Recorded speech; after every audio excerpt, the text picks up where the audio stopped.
Rolling? Rolling. Alrighty. This is our recap? This is the recap. Yeah. Okay. So my question to you is, what was your impressions? What were your takeaways?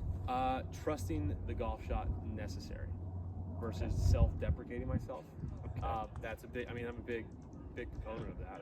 I do it to myself just because it's my way of positive self-talk. I don't know why. I talk negatively to myself, thinking as a false sense of, I guess, not self-confidence, but realistically it is. So just learning different ways to hit a shot and different methods to do it versus my way, trying different ways.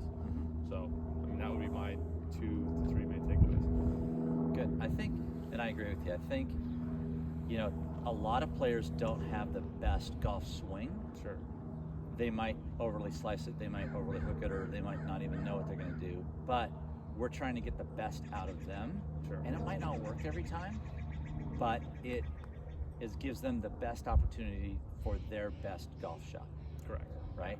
Yeah. And a point that I made earlier is that the more times you do that process, the more likely you are to have a desirable outcome, whether it's a cut or a draw or whatever, something that's predictable for you. Sure. You've got a wonderful golf swing, you've got a wonderful way about you, and we just need to be able to instill that trust and confidence inside of you. You don't have to say it, you can be self-deprecating to everybody else, sure, but you can in your mind be like, okay, I'm gonna start the ball here, I'm gonna cut it, it might overcut, it might draw, and then you can connect your feelings and what you felt in that golf swing to that shot, Yeah. and then make changes. And instead of spinning down and doing that to yourself, you then have a chance to spin that up. Yeah, as soon as I step on a tee box, the downward spiral already begins, right? That's just how I've been, especially recently. It's just with the golf swing, not trusting it, we've seen. But even when I see that, even when I hit the big cut, I was like, oh, obviously not the result that I'm looking for, but hey, I actually achieved what I wanted to do. So you can take that with a grain of salt, and then I can, make the miss smaller. Right. Essentially. So you just taking it from here to there. Right. Exactly. Another thing you mentioned, result. Yeah. Absolutely. We're result-based golf. We're always evaluating ourselves. Let me ask you this question. What can you evaluate yourself on? What can you hold yourself accountable towards? And if you said I played well, what quantifiably can you say you did in that round that made you play well or that you didn't do? What can you control? My attitude. Yeah. You can't really control. You control your golf swing to a certain extent, but I would disagree. Not fully, right?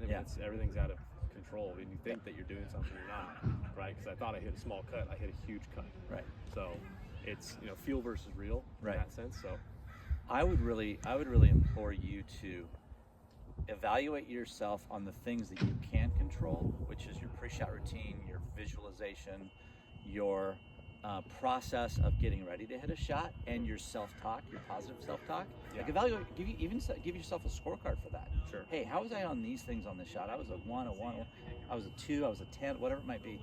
You can't evaluate yourself on your golf score or your golf swing because you don't control those. Yeah, exactly. But what's interesting is if you do control the controllables, the golf swing comes along and the score actually improves, which is why I love this game. Sure. Does that make sense? No, How does that resonate for you?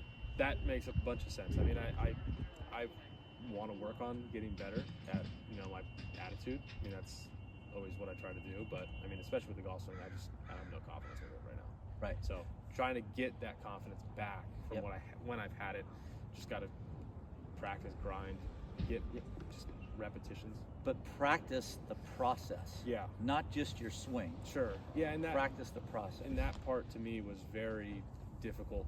Taking 4 practice swings before. I don't take practice. I'd maybe take 1 and it's just a little swipe, and then that's about it. And then I go. And I play quick and I just fire. I know this is a different simulation scenario, but it felt longer, and that maybe that threw me out of my rhythm, maybe not. But changing the rhythm up, maybe that is what I need to do. Well, and I'm not a big proponent in tournaments to do a ton of practice swings like that.